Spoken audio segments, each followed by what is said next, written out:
Photos ఆ! అంటే తీసి ఎలాంటి అంటే వల్గర్‌గా ఉన్న ఫోటోస్, న్యూడ్‌గా ఉన్న ఫోటోసా? అహా! అసలు నాకు తెలియకుండా జరిగిపోయిన ఫోటోస్ అంటే నార్మల్‌గా ఇంకా ఇప్పుడు కొత్తగా చెప్పాల్సిందేం లేదు. నా ఫ్రెండ్స్‌తో కొంచెం యాహ్! ఇప్పుడు పార్టీ ఆ! లాగా చేసుకొని ఆ టైంలో నాకు అంటే తెలియకుండానే కొన్ని నాకు తెలియకుండా ఇంకా సపోర్ట్ ఎవరు చేశారో తెలీదు. క్లారిటీ లేదు. నాకేమి గుర్తులేదు. అలాంటియన్నీ కూడా పెట్టుకొని ఆ ఫోటోస్ ఈ జస్ట్ చేసిన దాంట్లో పర్సన్స్ మాత్రమే తెలుసా? చూసి ఎవరు చేసారు ఈ పర్సన్స్ అని? ఆ! తెలుసు.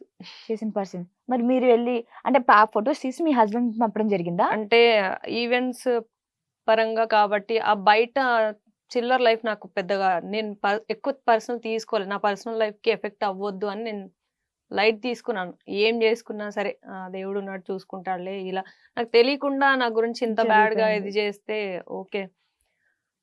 ఇంకా అదొకటి. కాకపోతే ఎంత నమ్మి ప్రతిదీ నేను షేర్ చేసుకుంటున్నా. నేనెక్కడ ఉంటున్నా, ఏం చేస్తున్నా అన్నీ నీకు తెలుసు. మీ నీకు హస్బెండ్‌కి. చెప్పుకున్నాను. హ్మ్. నువ్వు తెలిసి గూడా ఏం తెలీనట్టు అయ్యో! ఇంకే కొంచెం ఎక్కువనే గేమ్ ప్లే చేసినట్టు అనిపిచ్చింది. నమ్మాను. ఆ పుకార్లు ఎలా ఉన్నాయంటే ఇంకోరిని పెళ్లి చేసుకున్నానని బాధపడకండి. బాధపడకండి.